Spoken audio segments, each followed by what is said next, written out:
نماز جو سجدوں میں روتا ہے اسے تقدیر پر رونا نہیں پڑتا۔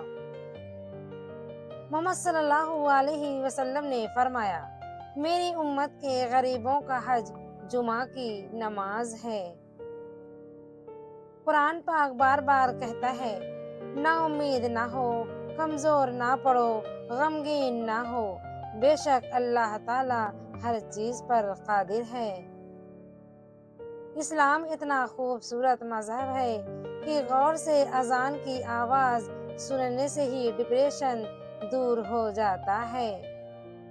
رسول اللہ صلی اللہ علیہ وسلم نے فرمایا، جو شخص وضو کرے اور خوب اچھی طرح وضو کرے اس کی خطائیں اس کے جسم سے نکل جاتی ہیں، حتیٰ کہ اس کے ناخنوں کے نیچے سے بھی نکل جاتی ہیں۔ لوگ کہتے ہیں ہوتا وہی ہے جو نصیب میں لکھا ہو۔ اللہ پاک قرآن میں کہتے ہیں، تم مجھے پکار کر تو دیکھو، میں نصیب بدلنے پر قادر ہوں۔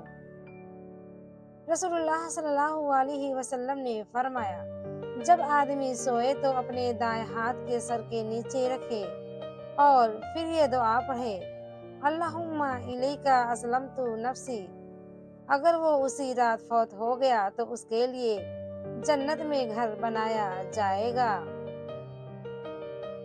ہمیشہ دعا مانگتے رہا کرو، کیونکہ دعا کبھی رد نہیں ہوتی، یا تو قبول ہوتی ہے یا آخرت کے لیے ذخیرہ ہو جاتی ہے یا مصیبت کو ٹال دیتی ہے۔